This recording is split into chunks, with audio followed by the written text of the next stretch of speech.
All right, let's start chapter 23, Georgia in World War II. The music that you hear is by the Glenn Miller Band. And the picture is from the Washington, D.C. World War II Veterans Memorial. If you get a chance to go to D.C., you should definitely go to. It's a really impressive memorial.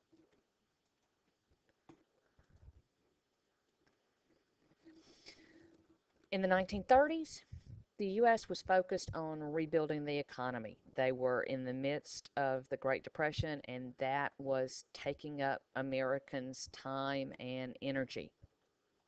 But in the meantime, Germany and Japan had been seizing territory from neighbors. We're going to talk in more detail about that. People in the U.S. wanted to stay out of European wars, but you'll see that we get drawn into them. Pearl Harbor, the attack on Pearl Harbor, is the actual event that brought the U.S. into fighting. The war had been going on in Europe for several years before Pearl Harbor. World War II changed Georgia. We're going to talk about that and brought it out of the Great Depression for good. We're also going to talk about how World War II changed the United States. We became a different country after by the end of World War II.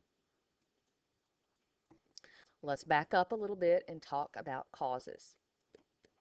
You have to go back to the Treaty of Versailles at the end of World War I. It was a very harsh treaty. Germany was forced to pay reparations or compensation, it's like a fine, to the tune of $33 billion to the winners of the war. They were supposed to have a very, very small army or navy, and they gave up territory. In class, we talked about this image painted by a German painter only 2 years after the end of World War I, and how it we can see from this that Germany viewed itself as a victim of a harsh treaty. Again, America wants to stay out of European problems. There were treaties being negotiated that would hopefully keep us out of war and keep all countries out of the war. They had just finished this horrible war. We call it World War One. It was the Great War to them, but these treaties just they didn't hold up.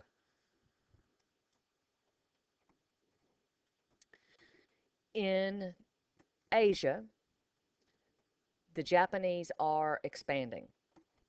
They are a growing industrial power. They had gone from being basically a almost medieval feudal society to a modern industrial power in between 1800 and 1900. An industrial power needs raw materials for its empire, materials like coal, iron, oil, all of those things you have to have if you're going to become an industrial power.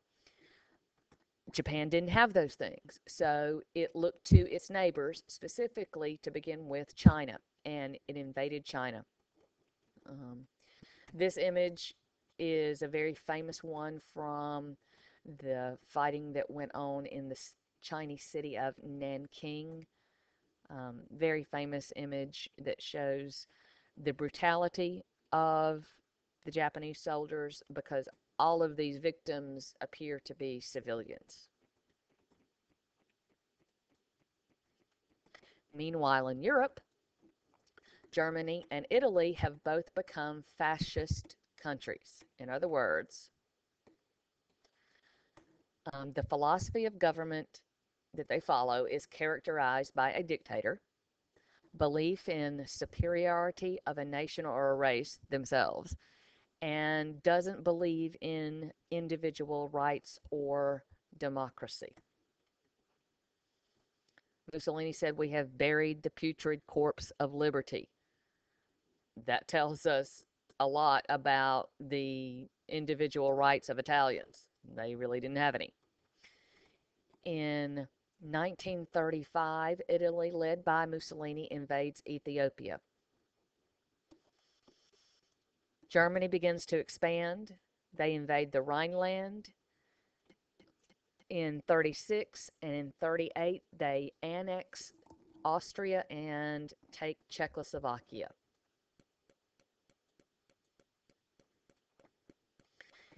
In 1936, Germany and Italy form an alliance. Japan joins them in 1940, and they are known as the Axis powers. You're going to have to know on the test what the three Axis powers were. Now, Hitler had come to power in 1933, and after that, he and the Nazi Party only got stronger and stronger. They targeted groups that they considered inferior for concentration camps. Jews were singled out for genocide. There's a definition: the deliberate killing of a particular group of people.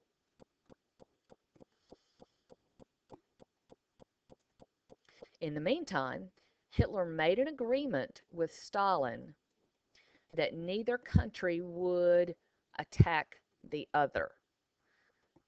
So they're not really allies, but they've made an agreement not to attack each other. All right. The Axis countries, again, Germany, Italy, and Japan.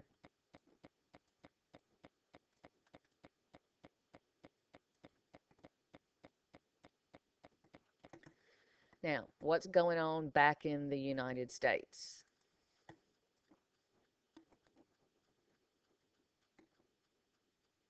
We're trying to stay neutral, first of all. But on September 1st, 1939, Germany invades Poland. After that, Great Britain, France, Australia, New Zealand, Canada, South Africa declare war on Germany.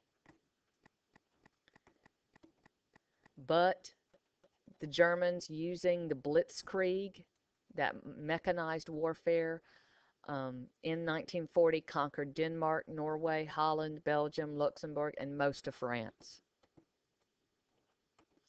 The British Army retreated from France at Dunkirk across the English Channel. We'll learn a little bit about that, and we'll hear part of um, Churchill's speech that really inspired the British people. Since he had conquered Western Europe, Hitler set his sights on England. And he thought he was going to invade England, and so from August until December, all throughout 1940, the English cities, specifically London, are bombed nightly. The Royal Air Force holds off the German bombers and to a certain extent, and England was never invaded by the Germans. There's a really cool museum in London. If you ever have a chance to go to the the Churchill War Rooms, they are underground, and they have the rooms set up like they were when Churchill basically ran the government during the Blitz, when outside bombs were falling.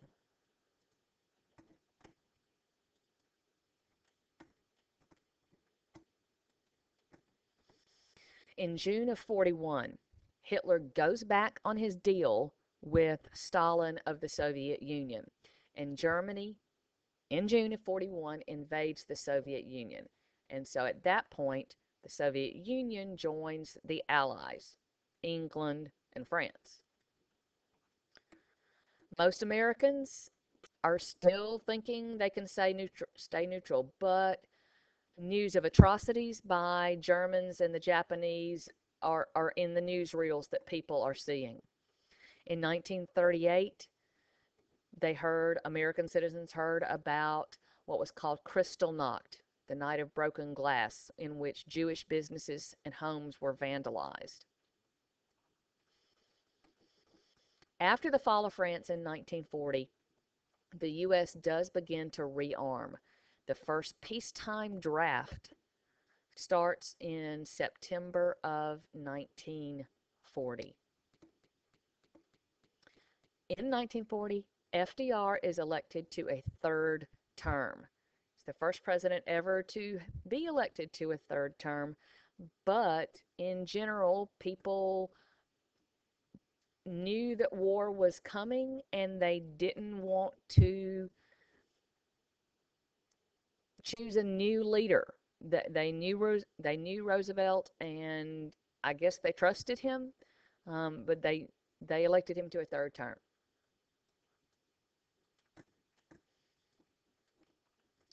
After the election in 1940, FDR begins to help England and Russia through the Lend-Lease Act. The U.S. Navy begins to escort British ships in the Atlantic. FDR is doing everything he can to help the English and the Russians short of declaring war. To protest Japanese aggression in the Pacific, the U.S. stops exporting metals, aircraft parts, and aviation gasoline to Japan. They had been selling them these things. They stop, and Japan considers that basically an act of war. The U.S. fleet in the Pacific, based at Pearl Harbor, is the only thing standing between Japan and Japan controlling the rest of the Pacific.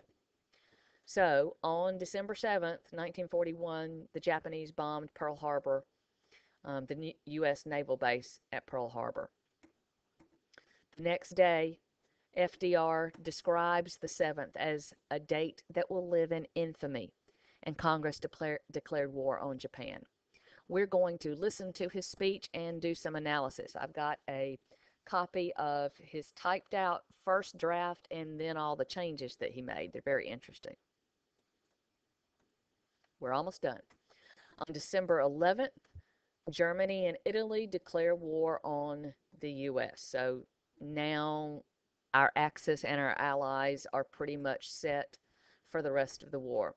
The allies, Great Britain, and other members of the Commonwealth like Canada and Australia and New Zealand. France, the United States, and after 1941, the Soviet Union. We will continue with the next set of notes with Georgia specifically in World War II.